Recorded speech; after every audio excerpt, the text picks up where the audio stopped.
வசூல் ராஜா படத்துல கமலஹாசன் ஹாஸ்பிட்டல்ல கோபமா வேலை செஞ்சுக்கிட்டு இருக்கிற ஒரு தாத்தாவை பாப்பாரு. அவரோட கோபத்தை குறைக்க முயற்சி செய்யும் வகையில கமலஹாசன் அவர் கிட்ட போய் பேசுவாரு. அவங்க ரெண்டு பேரும் பேசிக்கிட்டு இருக்கும்போது கமலஹாசன் திடீர்னு அவரை கட்டி பிடிச்சிடுவாரு.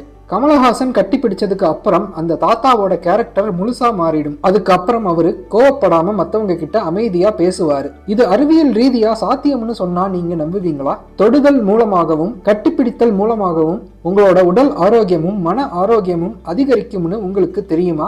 ஜெர்மனி நாட்டுல இருக்கிற ரூர் யூனிவர்சிட்டியில காக்னிட்டிவ் நியூரோ சயின்ஸ் டிபார்ட்மெண்ட்டை சேர்ந்த ஜூலியன் பாக்கைசர் இதை பத்தி ஆராய்ச்சி செஞ்சு இருக்காரு. பெயின், ஆங்ஸைட்டி மற்றும் டிப்ரெஷன் மாதிரியான பிரச்சனைகளால கஷ்டப்படும் மக்களை தொட்டு பேசுறது மூலமாகவும் கட்டி பிடிக்கிறது மூலமாகவும் அவங்க அந்த பிரச்சனையில இருந்து வெளியே வர உதவ முடியும்னு ஜூலியன் பாக்கைசர் சொல்றாரு. மனிதர்களை தொடுறத தாண்டி ரோபோட்கள், பொம்மைகள், தடிமனா இருக்கிற போர்வைகள், தலையணைகள் மாதிரியான பொருட்களை கட்டிப்பிடிக்கிறது மூலமாகவும் நம்ம ஆரோக்கியம் மேம்படும்னு அவரோட ஆராய்ச்சி குழு கண்டுபிடிச்சு இருக்கு.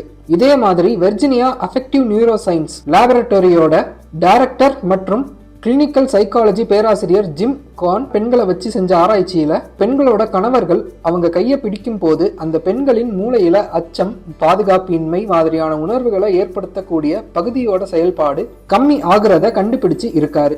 நம்மள ஒருத்தர் தொடும்போது சி டாக்டைல் ஃபைபர்ஸ் என்கிற நரம்புகள் ஆக்டிவேட் ஆகி அந்த தொடுதல் நமக்கு சௌகரியமா இருக்கா இல்ல அசௌகரியமா இருக்கா அப்படின்னு நம்ம மூளைக்கு சொல்லும். நமக்கு மகிழ்ச்சி உணர்வை ஏற்படுத்தக்கூடிய மூளையின் ரிவார்ட் சென்டரோட இந்த நரம்புகள் இணைக்கப்பட்டு இருக்கு. அதனால நல்ல தொடுதல் மூலமா நம்ம மூளையில நமக்கு சந்தோஷத்தை ஏற்படுத்தக்கூடிய டோபமைன் ஹார்மோன்கள் சுரக்கப்பட்டு நமக்கு மகிழ்ச்சியான மனநிலை ஏற்படும். குறிப்பா குழந்தைகளை தொடுறதும் கட்டி பிடிக்கிறதும் குழந்தையோட மன ஆரோக்கியத்துக்கு ரொம்ப முதன்மையானதா இருக்கு. குழந்தைகளுக்கு முதல்ல ஏற்படக்கூடிய உணர்ச்சியே தொடுதல் உணர்ச்சி தான்.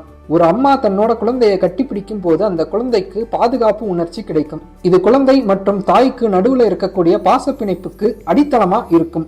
எந்த குழந்தைக்கு அதிகமான பிசிக்கல் கான்டாக்ட் கிடைக்குதோ அந்த குழந்தைக்கு நல்ல சைக்காலஜிக்கல் மற்றும் பிசிக்கல் டெவலப்மெண்ட் கிடைக்குது. குழந்தைகள் மட்டும் இல்லாம பெரியவர்களுக்கும் நிறைய பிசிக்கல் கான்டாக்ட் கிடைக்கும் போது அவங்களோட ரத்த ஓட்டம் அதிகரிக்குது, நோய் எதிர்ப்பு சக்தி வலிமை அடையுது மற்றும் அவங்களுக்கு இருக்கக்கூடிய உடல் வலிகள் குறையுது. இதை தாண்டி தொடுதல் உணர்ச்சி மனநிலையை சமநிலைப்படுத்தி நம்ம செல்ஃப் எஸ்டீம், அதாவது நம்ம சுய மதிப்பை அதிகரிக்குது. அதே நேரத்துல தொடுதல் மற்றும் கட்டிப்பிடித்தல் மாதிரியான பிசிக்கல் கான்டாக்ட் ஒருத்தருக்கு ரொம்ப கம்மியா கிடைக்கும் போது அவரோட ஆரோக்கியம் பாதிப்பு அடையும்னு கண்டுபிடிக்கப்பட்டு இருக்கு. கொரோனா பரவின காலகட்டத்தில் மக்கள் மற்றவங்களை தொடாம இருக்க முயற்சி செஞ்சாங்க. அப்போ உலகம் முழுக்கவும் டிப்ரெஷன், ஆங்ஸைட்டி மாதிரியான பிரச்சனைகள் அதிகரிச்சு இருந்துச்சு. அதே மாதிரி வயசான காலத்துல குடும்பத்தோட தொடர்பு இல்லாம தனியா வாழுற மக்களும் தொடுதல் உணர்ச்சியை அனுபவிக்க முடியாம பல பிரச்சனைகளால பாதிக்கப்படுறாங்க.